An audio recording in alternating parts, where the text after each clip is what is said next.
Okay, Phoebe. I'm sorry, but sometimes they need help.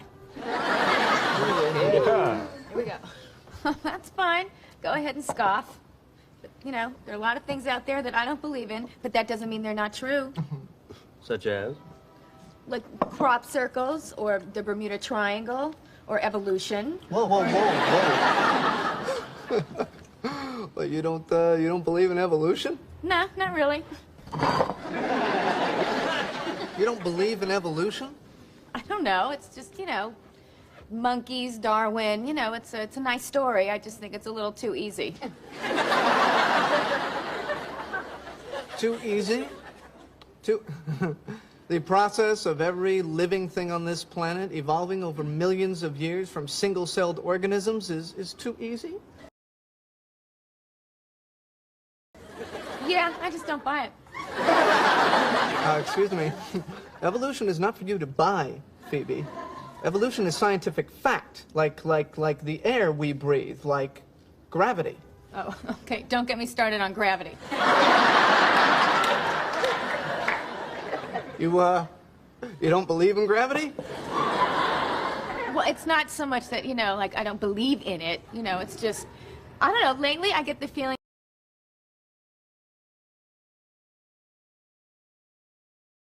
that I'm not so much being pulled down as I am being pushed. Uh-oh, it's Isaac Newton and he's pissed. How can you not believe in evolution? I don't know, just don't. Look at this funky shirt. Phoebes, I've studied evolution my entire adult life, okay? And I can tell you, we have collected fossils from all over the world that actually show the evolution of different species, okay? I mean, you can literally see them evolving through time. Really? You can actually see it? You bet. In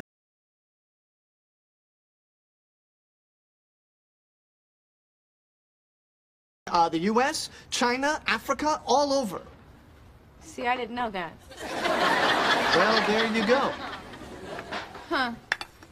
So now, the real question is, who put those fossils there and why?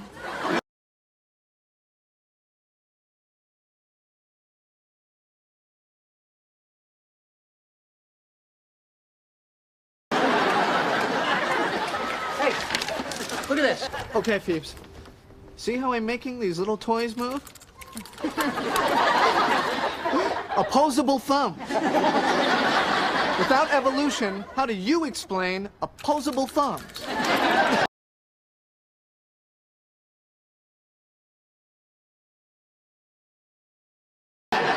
Maybe the overlords needed them to steer their spacecrafts.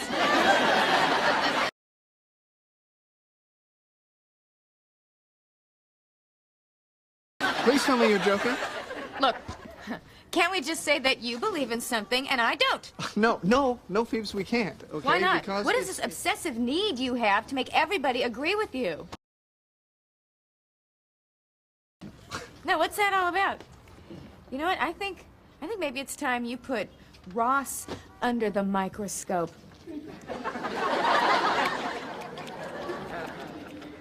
Is there blood coming out of my ears? Uh-oh, it's scary scientist man. Okay, Phoebe, this is it. In this briefcase, I carry actual scientific facts. A briefcase of facts, if you will. Some of these fossils are over 200 million years old. Okay, look, before you even start, I'm not denying evolution, okay? I'm just saying that it's one of the possibilities. It's the only possibility, Phoebe. Okay. Ross, could you just open your mind like this much? Okay? Now, wasn't there a time when the brightest minds in the world believed that the Earth was flat? And up until, like, what, 50 years ago, you all thought the atom was the smallest thing until you split it open and this, like, whole mess of crap came out. Now, are you telling me that you are so unbelievably arrogant that you can't admit that there's a teeny tiny possibility that you could be wrong about this?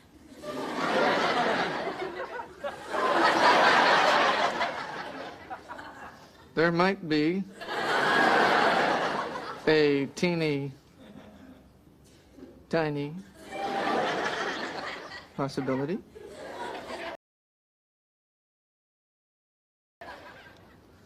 Can't believe you caved. What? You just abandoned your whole belief system. No, I mean, before I didn't agree with you, but at least I respected you. But No, how are you going to go into work tomorrow? How are you going to face the other science guys? How are you going to face yourself? Oh.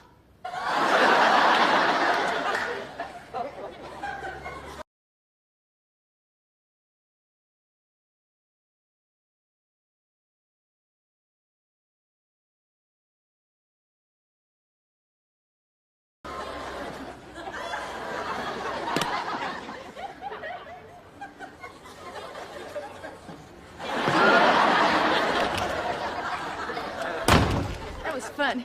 So who's hungry? I am.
The concept of evolution has dominated the thinking of the scientific community for nearly a century and a half. Through the years, many have hoped with great anticipation that evolution's theories would prove to be true and would thus answer the great mysteries of life. Yet as we stand at the edge of the 21st century, we are no closer to knowing anything about the mechanisms of the evolutionary process than we were during Darwin's time. To this day, scientists have failed to agree on many evolutionary claims, including how it happened, when it happened, and what changed into what, and how non-life became life. Should the theory of evolution prove to be invalid, the only other explanation for existence of life would be the result of the handiwork of a master designer and creator. And that's a conclusion that the scientific community seems to avoid considering at any cost. Most people are under the impression that Charles Darwin discovered the law of evolution and that it is a modern scientific fact. That assumption, however, is not true. Ancient Greeks, Indian mystics, and many other cultures have believed in various forms of evolution throughout the ages. What Darwin did was popularize a theory of evolution in 1859 with the publication of his book, The Origin of Species by Natural Selection. Darwin has been said to be responsible for perhaps the most fundamental of all intellectual revolutions in the history of mankind. Yet in his book, he doesn't give any scientific evidences for evolution, cites no examples of new species resulting from natural selection, produces no examples of transitional forms, and documents no evolutionary mechanisms. Darwin was not the brilliant scientist most would think him to be, but a theologian, and surprisingly a Freemason. In fact, his only formal training was in theology at Cambridge University in England. Today, prominent evolutionary scientists continue to attack and contradict their own hypothesis, which should be a warning to us of its weakness as a scientific theory. Yet this crisis doesn't appear to daunt or discourage its promotion. Public institutions such as museums, libraries, high schools, and universities continue to propagate evolution as though the scientific community has agreed on evolution as being fact. During the course of this program, we will be talking to leading scientists from around the world. We will evaluate their claims and examine the evidence. Does evolution really provide the answer to our existence? Or could it be the hoax of the century?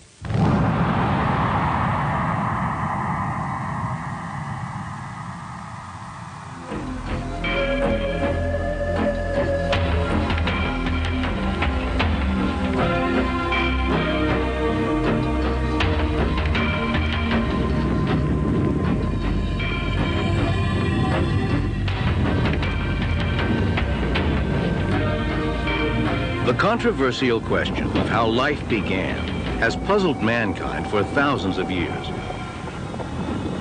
There are two schools of thought. One idea is that God is the master of nature, the creator and ruler of the universe, who designed each kind of life on Earth with deliberate intention. This concept is known as creation science, or abrupt appearance. An opposing view, which is predominant in today's society and scientific community, is known as evolution. It teaches that non-living matter unintentionally changed into life and developed with time. Single-celled forms progressed into more complex multi-celled forms, resulting in the ultimate development of man. The principles of evolution influence every aspect of our society. Around the world, prestigious museums display evolutionary perspectives. National parks and historical sites have become showcases for evolutionary information. Science magazines, geography and natural history publications, children's books, and TV specials present evolution to the public as fact. Many of today's most popular films, amusement parks, and even breakfast cereals promote evolutionary concepts to eager audiences. Textbooks that develop evolutionary theories are compulsory reading for public high school, college, and university students. Evolution has become the foundation for most scientific disciplines, including paleontology, geology, biology, and astronomy. The aim of many scientists is to eliminate supernatural explanations and provide naturalistic answers. Consequently, many must reject God's supernatural intervention in a miraculous creation. The parallel ideas of reincarnation and evolution have always been closely linked to the occultic beliefs of many of the world's pagan religions. But during the mid-19th century, this philosophy was suddenly given scientific respectability worldwide by an Englishman, Charles Darwin, who has become known as the father of evolution. The majority opinion of the day held to the biblical account of a creator God who intentionally designed each basic form of plant and animal. Although raised a Christian, Darwin rebelled against this idea and in his theory saw a way to formulate a process without a creator. This is the home of Charles Darwin between 1842 and 1882. It's in this study that Charles Darwin produced his great works. In fact, he used to sit in this chair. It's here he wrote his famous On the Origin of Species, published in 1859. Charles Darwin is a giant among men in the modern world because he developed the theory of evolution, which transformed the scientific world. The theory of evolution by natural descent was in vogue long before Darwin's time. What Darwin did was provide a rational explanation of how it might have operated. So rational indeed that many people said, why didn't I think of that? Many people felt most comfortable. As far as Darwin was concerned, he was their hero. He provided the explanation that they were seeking. Modern science was born in 1620 when Lord Bacon wrote Novum Organum. Between 1620 and 1860, most scientists believed in the creator and in the creation of man. Today, few scientists believe in creation or a creator. What happened? Who are some of the molders of the modern mind? I'm standing here by Thomas Huxley in the Museum of Natural History.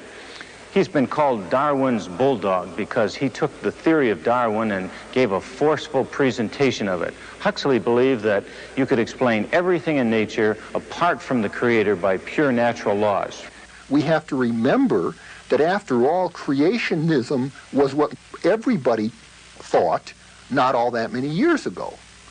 And creationism was overthrown in the scientific community by evolutionary thinking. For the most part, Darwin's book was considered blasphemous by the average person in England at that time. Karl Marx, an atheist and the originator of communism, was delighted to find a scientific rationale in the theory of evolution, which he claimed gave validation to his new philosophy. Marx admired Darwin, and the two communicated and corresponded. In appreciation, Marx even attempted to dedicate his greatest atheistic work, Das Kapital, to Darwin. There were communists of the day, and Karl Marx was one of these, who saw Darwin's theory as giving scientific credibility to what was previously merely a philosophy. The philosophy of socialism, the philosophy of communism, it all became scientific and credible with Darwin's theory. The people who have devised the concept of evolution, starting with Charles Darwin himself, and even before him, have come up with a concept that starts with a vacuum. And then there was an explosion in that vacuum called the Big Bang that created the Milky Way galaxy with up to 200 billion stars, all circulating in intricate precision. The result of that explosion, and it gets all the way up to man without God getting into the act anywhere along the line. That is really the way it is taught in all of our public schools today. Darwin's whole purpose was to explain all of life without design and purpose, without the need for a creator, by purely mechanistic or natural processes. Luther Sunderland, former aerospace engineer and author of the book Darwin's Enigma. Now, what is this materialistic or natural explanation for evolution? It says that on the early Earth, in a soupy ocean, some chemicals got together and formed spontaneously the first living cell. Now, that was no minor operation, because the simplest single-celled organism we know anything about has in its genes and chromosomes about as much data as there are letters in the world's largest library, 1 trillion letters. No way in the world could random processes have organized that much data. Most life forms are comprised of billions of these complex cells, which once again display themselves in perfect order. The mathematical impossibility of the human body being formed accidentally surpasses the logic of an explosion in a printing shop, resulting in the formation of a dictionary.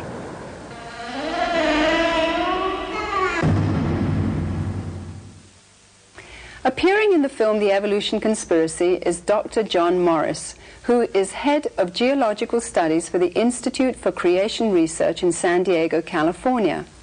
I spoke with Dr. Morris and asked him to explain the differences between creation and evolution, and to describe how recent scientific discoveries had affected both these theories.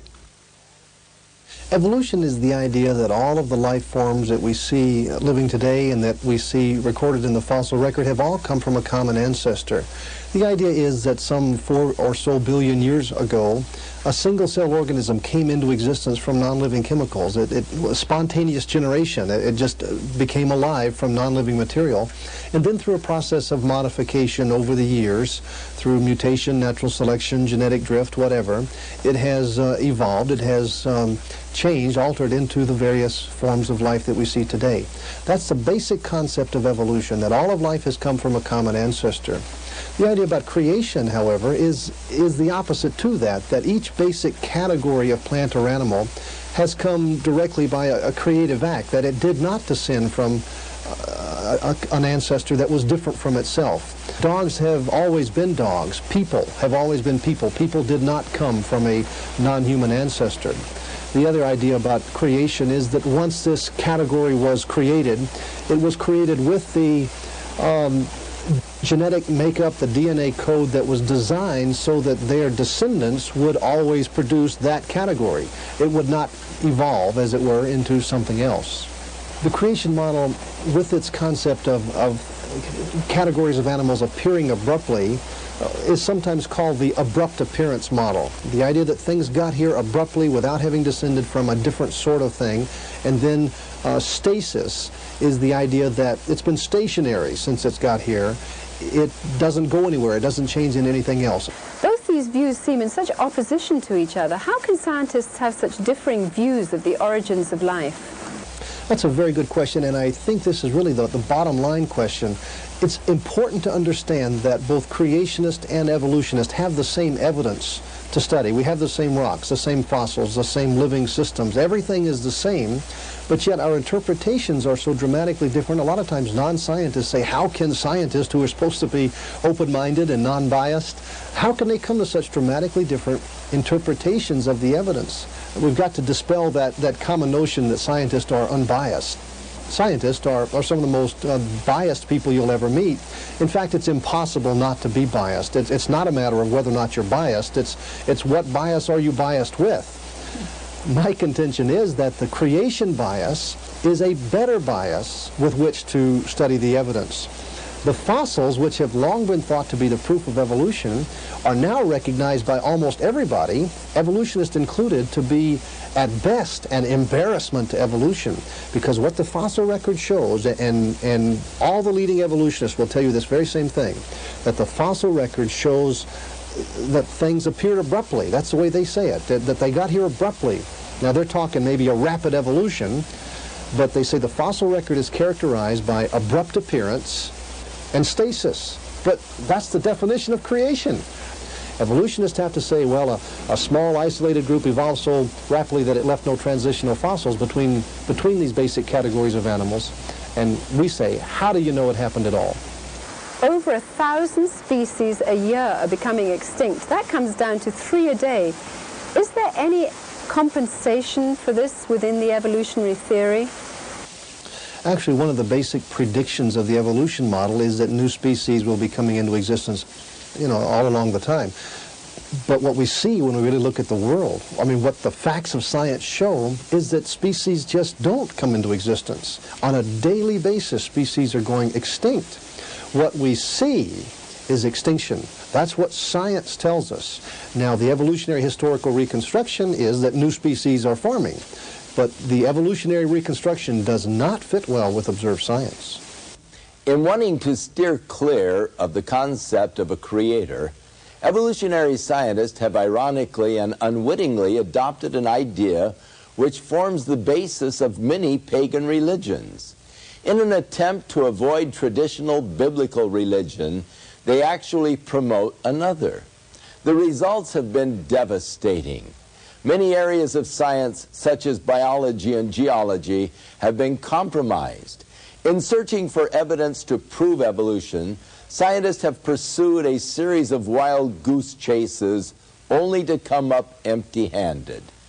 Perhaps the biggest waste of time has been the search for the missing links in the fossil record, which to this day are still missing.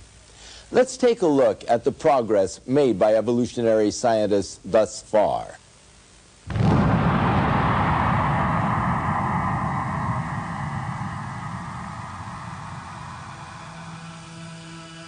If evolution has really occurred, we ought to be able to see the evidence in the fossil record. After all, that's the record of the past.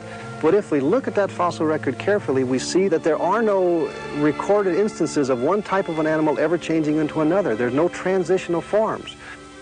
One of my advisors is working in the field of paleontology and has been working on the distribution of fossils in the record, and has found that there are no interspecific transitional forms, something that, of course, the creation model would have predicted and did predict long before this research was done.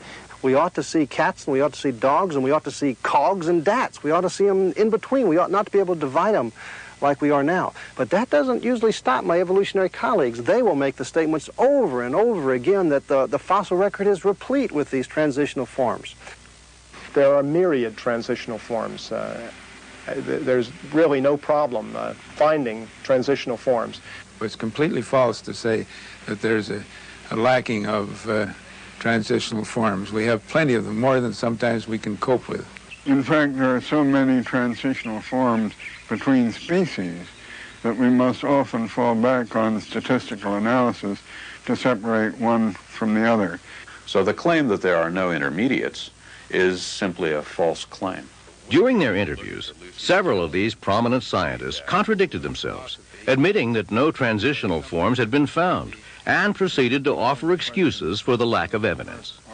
And the problem of transitional forms is one that all honest paleontologists have a problem with.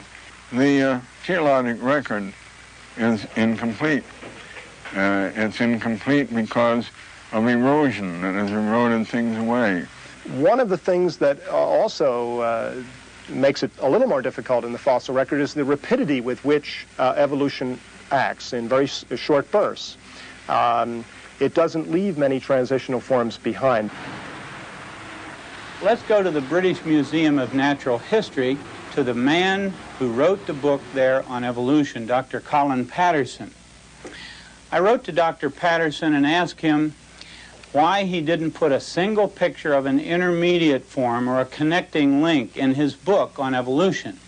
Dr. Patterson now, who has 7 million fossils in his museum, said the following when he answered my letter, quote, "I fully agree with your comments on the lack of direct illustration of evolutionary transitions in my book. If I knew of any, fossil or living, I certainly would have included them," unquote. Later he said, "I will lay it on the line. There is not one such fossil for which one might make a watertight argument." Because no fossil records exist to confirm evolutionary assumptions, dubious artworks are relied upon and exhibited as fact. Misleading artistic interpretations depict fish magically growing legs and changing into amphibians, extinct deer-like creatures mysteriously turning into horses, and monkeys becoming humans. Where non-existent transitional skeletons are needed to prove a point, skilled craftsmen substitute plastic and wooden models. I'm very concerned about the way our museums present evolution as though it were a proven fact. And actually, false information is being presented. You see, since the museums don't have the transitional forms, they have to make them up out of thin air. The November 1980 edition of Science Digest shows a drawing of a whale with legs as an evolutionary link between whales and cows. But the only fossil evidence for this mythological transition is a skull and several teeth, no leg bones. Niles Eldridge at the American Museum said, "You're only limited by the credulity of your audience and your own imagination in making up these stories of what changed into what and what the intermediate forms were." If we're talking about seeing evolution today, seeing one species changing into another species, that's not going to happen. Although there must be, from an evolutionary perspective, many transitional forms out there, the likelihood of finding any one of them is extremely low. The more we learn about paleontology, that is fossils, the more certain we are that evolution is based on faith alone. The National Academy of Science is the official advisor to the U.S. government on questions of science. In its publications, it falsely claims that the missing links that troubled Darwin are no longer missing. This is misrepresentation which deceives millions, because after 120 years of exhaustive searching, Darwin's missing links are still missing. Yet this academy and evolutionists continue to perpetuate the mythical theory that man developed from ape-like creatures. Richard Leakey, who is one of the most well-known anthropologists, said that if he were asked to draw a family tree for man, he would just have to draw a huge question mark because the evidence is too scanty to possibly know man's evolutionary origin, and he didn't think we're ever going to find it. To aid and abet evolutionary concepts, artistic depictions have gone beyond ethical boundaries. Despite having no foundation for the ape-to-man theory, scientists and artists continue to dupe the public with lifelike but imaginary illustrations.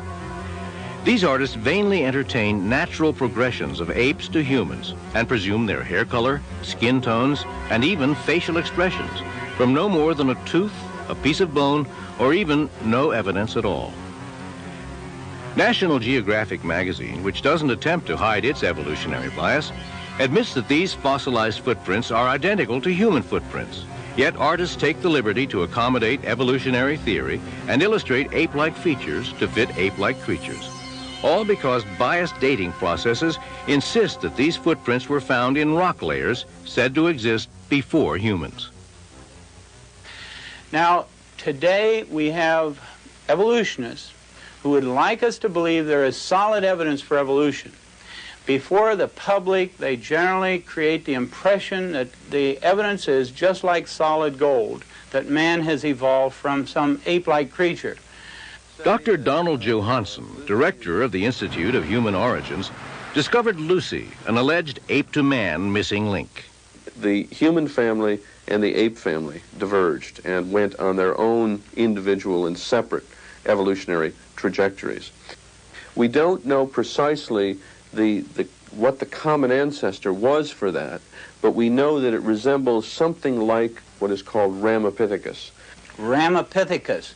That was formed out of nothing but a fragment of a jaw and several teeth. And for many, many years, Ramapithecus was held up as our ape-like ancestor. But now Dr. Pilbeam at the Yale Harvard Peabody Museum, when I interviewed him, he said, we have found about 40 of these creatures now, some of them fairly complete, and they are not on the direct line to becoming man at all. They're more like an orangutan. Dr. Pilbeam of Yale, who first claimed that Ramapithecus was an ancestor of man, now suggests that it isn't. Yet evolutionists continue to cite Ramapithecus as an ape-man link. Another so-called missing link, Java Man, was concocted by Eugene Dubois when he found an ape-like skull fragment, and then 50 feet away he found a human leg bone. However, just before he died, Dubois confessed that he'd also found 2 human skulls at this same location.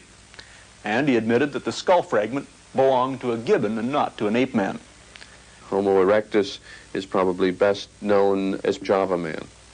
And it was at this stage in human evolution that they began to make and use these large triangular hand axes, brains expanded over 1,000 cc's, body proportions similar to ours evolved, and we were firmly on the road to later hominids, including modern humans. This hoax is still accepted by evolutionists today, and it's presented to the public as a true missing link. If you think the Java Man hoax is incredible, wait until you hear all the facts surrounding Johansson's Lucy, this little 3.5-foot adult skeleton, which looks just like a chimpanzee. As you know, Lucy was found in 1974, and sometimes I refer to her as the woman who shook up man's family tree, because she represents for us the oldest, most complete skeleton we have of any human ancestor known to anthropologists. Now, the species Australopithecus afarensis, as represented by Lucy, is a species that we feel is ancestral to modern humans. And the significance of Lucy is that she gives us a good idea of what our ancestors looked like some 3 million years ago. We can learn from her skeleton about the way that she walked, for example. When we look at her knee joint, when we look at her pelvis, we see that she walked like you and I, instead of like a chimpanzee.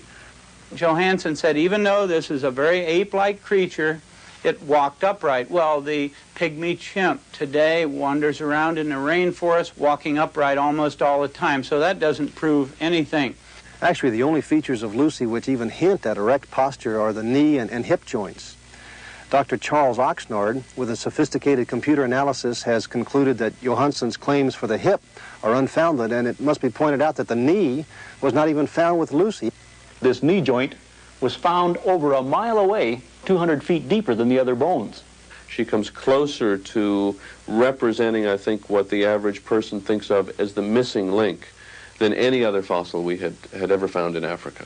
So she has extraordinary importance in terms of understanding the very earliest phases of human evolution. Richard Leakey and others are now claiming that in all likelihood Lucy is really a mosaic of 2 or more species.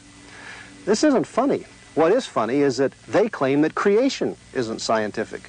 The next thing back was Piltdown Man. Here was a case where a human skull had been doctored up along with a jaw of an orangutan to make the jaw look somewhat human. The teeth were filed. It turned out to be a pure fraud.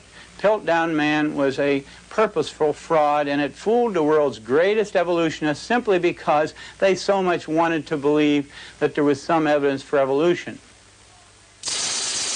Neanderthal man was originally found in the Neanderthal Valley of Germany. These creatures, almost all looked very modern, but several of them, 2 or 3, had a very stooped-over, brutish appearance. Now, however, 2 scientists have gone over to the museums in Europe from Johns Hopkins University, got these bones out of the museums and x-rayed the ones that had a very stooped-over appearance. And lo and behold, they discovered that the stooped-over creatures had rickets or some vitamin D deficiency disease, such as arthritis.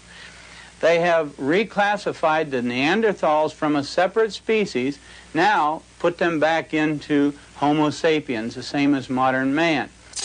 Now, Nebraska man consisted of nothing but a single tooth. And around this single tooth, pictures were drawn showing an ape-like creature that had evolved into man. It turned out later that this tooth was nothing but the tooth of an extinct pig. And this is a case now where a pig made a monkey out of an evolutionist. I think man has always been man. The scientific evidence shows this, and this, of course, is very consistent with the account of creation that is presented in the book of Genesis. Behind closed doors, or occasionally when speaking very candidly, the evolutionists admit there is really no evidence that man evolved from the apes.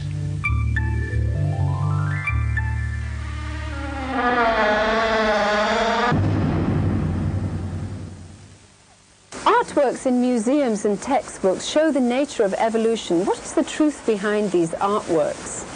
You know, I talked to an artist about a year or so ago who was an artist for an evolutionary textbook, and he was told to draw a picture of one of these missing links between an ape-like ancestor and man, and he was given the skull of a creature to work from. The drawing that he made of the creature that would have had that sort of skull looked very ape-like.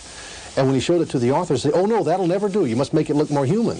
So he went back and drew it again and made it look more human. They said, "Oh no, that's still not good enough. You have to make it look clearly, nearly man-like." And so he had to redraw it again, and they kept rejecting it. Finally, he says, "I refuse to lie in my artwork. The facts are that this thing is an ape. It's not a human ape missing link." Many times I think that artistic license and imagination substitutes for good science among my evolutionary colleagues. How has evolution managed to become so pervasive in our society?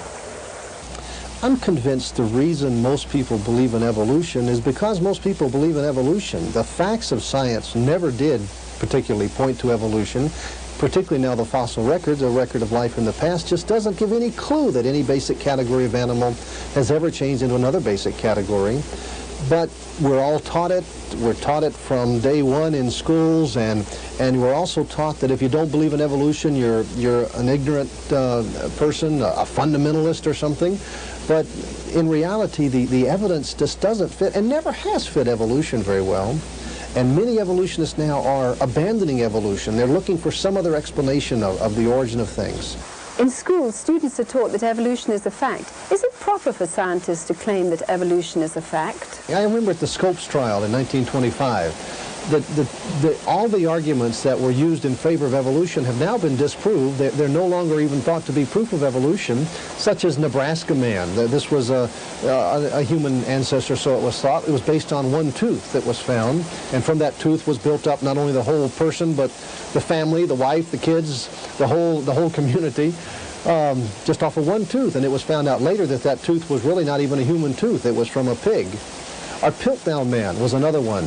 that was used as proof, and now we know that Piltdown was a fraud. Well, those things were taught as fact, and people believed evolution because of the proof that was given. But now we know that those proofs were in fact wrong, but people still believe in evolution because you see how it works. They were taught it was a fact, they believed it, and it got to where the evidences were unimportant anymore. I'm convinced that this is so destructive to the minds of our students. They're not taught how to think. They're not taught how to evaluate evidence. They're only taught to remember what you've been taught, and then if it changes, you remember the new stuff. You see how it works. You know, I think this issue of creation evolution goes far beyond just how we look at rocks and fossils. I think it's really a basic foundational issue. You see, if we are created by a God who designed us to operate in a certain fashion, that means that God has the authority to set the rules on our behavior and the authority to set the rules for violating that behavior. So our job is to agree with and submit to those rules. But you see, if we've just descended from the animals, if we're just an ape that lost our tail somewhere along the line, then nobody owns us. We set our own rules, and we do what we want to do. This, I think, is a commentary on our modern society, that everybody's doing their own thing, that you know, we're after our own gratification. Charles Darwin himself warned that unless transitional forms could be found in the fossil record, the theory of evolution was worthless speculation. Today's adherents to evolution have failed to heed this warning and continue to hold to a belief in evolution despite the complete lack of evidence.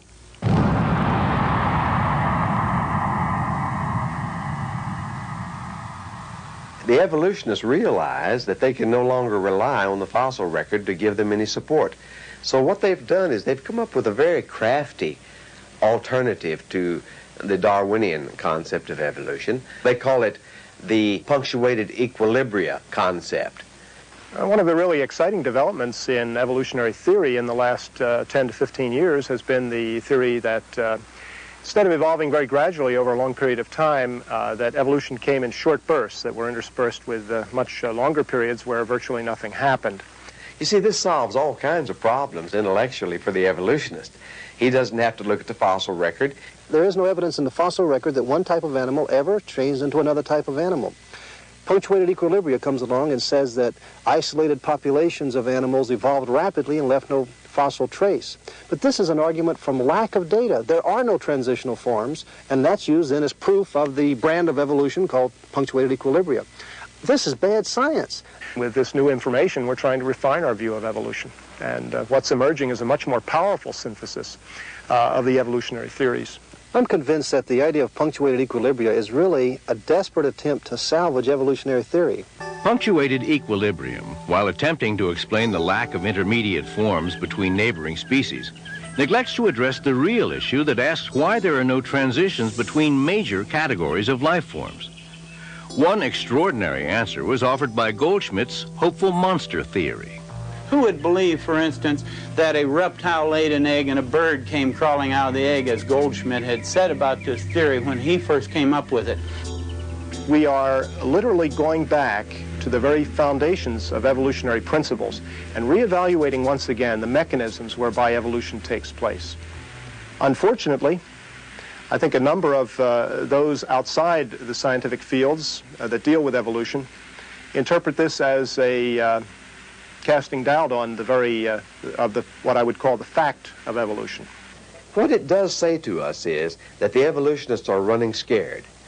It seems like almost every new development in science is converging to destroy evolution. Whether we're talking about new discoveries in astronomy or in paleontology or biology, this is true. I just realized finally, after studying all this material and thinking this thing through, that the evidence, the scientific evidence for creation, is a lot stronger than the scientific evidence for evolution. In the last decade, most of the basic pillars upon which evolution has stood have collapsed, and the theory is in chaos. Now, unfortunately, at this time, the evolutionists are crying louder than ever before that evolution is a fact. Well, it's my personal view that evolution is a dead certain fact. Evolution. There is no question that it happened. The geological record cannot be explained in any other way than through the evolutionary process. Many times you'll hear the statement that evolution is a fact, but a scientist should know better than to make a statement like that. If evolution has ever occurred, it was not observed, and therefore it's outside the realm of science. It's inaccessible to scientists and the scientific method. Many of my evolutionary colleagues are coming up with rather bizarre theories. It seems that they recognize that evolution doesn't make good sense scientifically, and so they're forced to come up with these incredible imaginary ideas. For instance, some now recognize that the spontaneous generation of life from non-life is scientifically impossible. So what do? Do they attribute it to a creator? No, they claim that life came from outer space. Well, they can believe that if they want to, but they shouldn't call it science, and they shouldn't teach it in schools as if it were science. Evolution is simply a matter of making up stories in place of the actual scientific data. Science used to be the search for truth. Now it seems it's deteriorated into the search for a believable story. The scientist who can make up the most plausible sounding story and can get it printed or get the media to tell about it, he's the one that becomes famous. I can say that as a scientist I see zero evidence that evolution has occurred or that any is going on today. One scientist I spoke with said that even if evolution is not true, there's no way it could ever be retracted because it had gone too far. Millions of textbooks would have to be reprinted, and museums all over the world would have to tear down their exhibits. Society would never trust science again.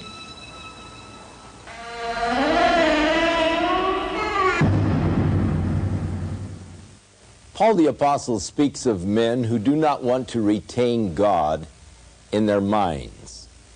And this is the only reason why the evolutionary theory is still held on to, because it offers to man the explanation for his existence apart from God.